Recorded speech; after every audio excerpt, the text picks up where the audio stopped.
when we took the last recess because of this COVID pandemic, you remember we ended up with a it was called the COVID billionaire scandal, Honorable Speaker. How I pray that we shall not recess and we end up with another COVID vaccines billionaires, Honorable Speaker.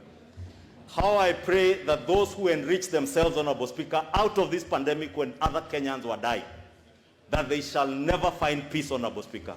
That their families may never find peace if you use this pandemic to enrich yourself, Honorable Speaker.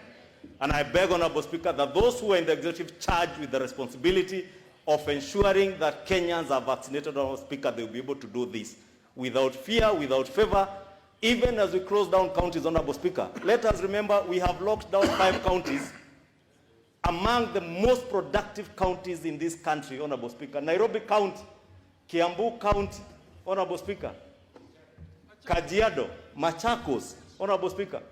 These are some of the most productive counties in terms of revenue generation in this country.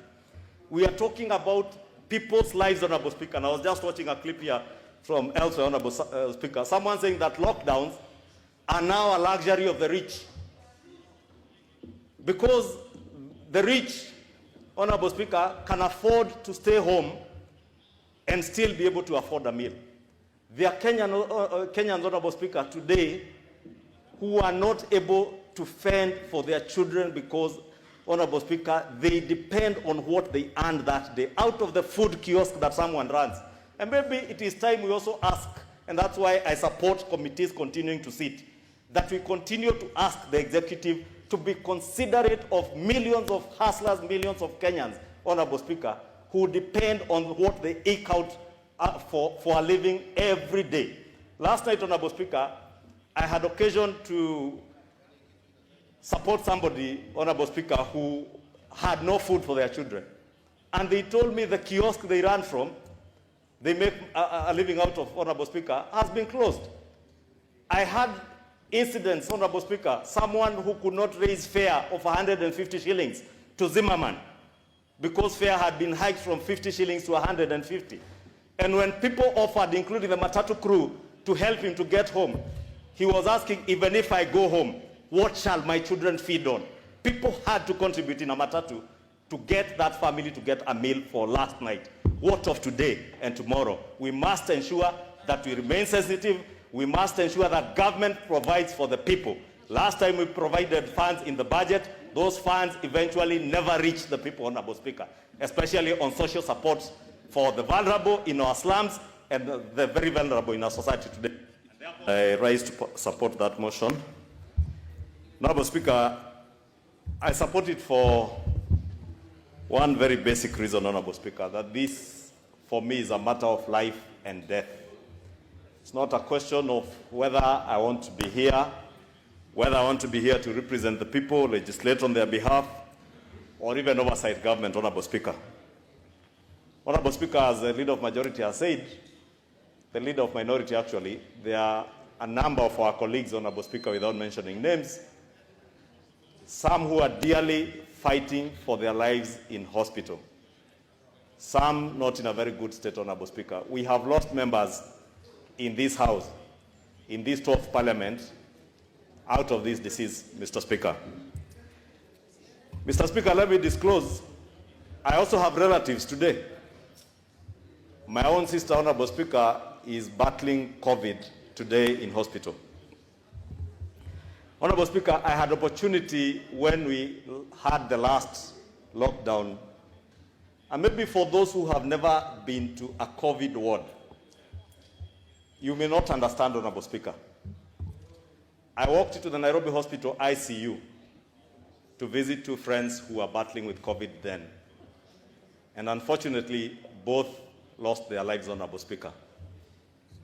But the layers of protective gear, Honorable Speaker, that you have to wear, it took us about 20 to 30 minutes to be layered with protective clothing to be able to walk into that COVID ICU. When you look at the people in that ICU battling for their lives, alone, Mr. Speaker, because nurses are there, doctors are there, but they're also limited onto the number of things they can do on you, even out of the kind of protective clothing and protective gear that they have to wear. Therefore, Honorable Speaker, I'm just saying this to depict the situation that we are in. That today it might be very easy to say things that may be exciting to ourselves, to our constituents, and even to be seen to be working, Honorable Speaker. But the devastation that this pandemic has caused many people, many families, including our own families, Honorable Speaker, and including this House, Honorable Speaker, our own members who have lost their lives out of this pandemic, I think it's only fair, Honorable Speaker, that we give fair chance to be able to alter our calendar in a way, Honorable Speaker, that we are seen to be supporting the fight against this pandemic. And it is not the first time, Mr. Speaker. We have done it before. We did it earlier. As the Leader of Majority has said, we even went to the extent of limiting who accesses this chamber. I don't know what criteria was being used. It was on first come, first serve, Honorable Speaker, when we had only 60 people who could sit in this chamber and others in the tents. And we did not take all those measures in vain, Honorable Speaker. It helped. And that time, Honorable Speaker, you remember, very few of us could speak in this chamber and talk of names of members of parliament or our own staff in this house and the other house, Honorable Speaker, that we know who had been infected or afflicted by this disease. But today, we are not just talking about people. We are talking about names that we know. We are talking about our own members of staff, Honorable Speaker, who we have lost, members of parliament that we have lost, Honorable Speaker. And therefore, I want to ask, Honorable Speaker, even as we consider this motion, and I hear what the Leader of Majority has said and the Leader of Minority, that in essence what we are doing is bringing forward our recess, our May recess, to April, and allowing our committees to continue sitting, Honorable Speaker. That is good because, Honorable Speaker, we will not again be in a situation where we are not able to articulate issues that concern our people, because we can be able to do this through the committees. Some of the statements, like the one I read today, Honorable Speaker, concerns matters that concern the people of Kikuyu. And during the recess, Honorable Speaker, we also have time to be able to process those things.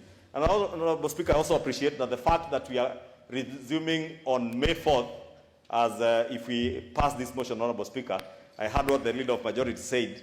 May 4th, Honorable Speaker, we may not have a lot to worry regarding the processing of the budget estimates, Honorable Speaker. Remember that long recess is usually a working recess where committees retreat to work on the budget estimates. And I'm certain, following the motions that after this, the procedural motions, we'll be able to receive the annual estimates during this short recess or long recess, and they'll be able to be processed even when we are back or even when we are away, Honorable Speaker. And therefore, really, a lot of the work that we were bound to do between now and June at the time of processing the budget, Honorable Speaker, we could still be able to do that. Therefore, Honorable Speaker, I really want to beg members in this House, Honorable Speaker, to support this motion, but also, Honorable Speaker, to point out what the Leader of Minority has said, that there are those in the executive, Honorable Speaker, who may feel or who may think that they can in any way interfere with the calendar of this House, Honorable Speaker. And I want to beg, Honorable Speaker, because there are cabinet secretaries, Honorable Speaker, that you had given directions last week, since the committees are meeting, Honorable Speaker, I want to ask that in your capacity of the chair of the Parliamentary Service Commission, you allow some of these committees, especially the Committee on Internal Security, if they have to buy commercial Zoom meetings, Honorable Speaker, for us to be able to take to account the Cabinet Secretary for Interior and his PS, Honorable Speaker, that the meeting be a commercial meeting that is open to as many of us as possible, Honorable Speaker, so that nobody is deluded in the executive that you can interfere with the calendar of Parliament to run away from accountability to the Kenyan people. Members who ask questions to the Ministry of Interior do not ask for themselves. They ask on behalf of the people they represent. And cabinet secretaries must appear before the committees. In fact, Honorable Speaker, I would beg that you do give direction on the appearance, even in the online meetings that we will have in committees, that cabinet secretaries, their principal secretaries must appear and be taken to account by the people, Mr. Speaker. Finally, Honorable